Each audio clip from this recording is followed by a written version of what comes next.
Merhaba arkadaşlar, ben Beyoğlu Doğa Koleji'nden Çelik. Size bugün bir deney yapacağım. Deneyimizin adı su geçirmeyen kağıt mendil.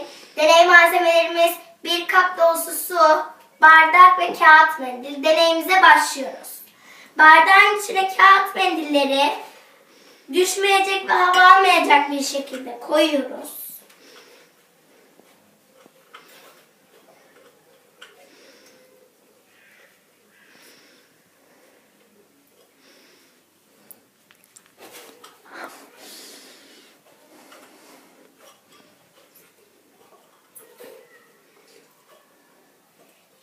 Düşmeyecek ve havalanmayacak bir şekilde koyduktan sonra su dolu bir tasımızın içine bardağı koyuyoruz. Çekiyoruz. Ve bardağın su almamış, peçetelerin su almamış olduğunu gözlemliyoruz.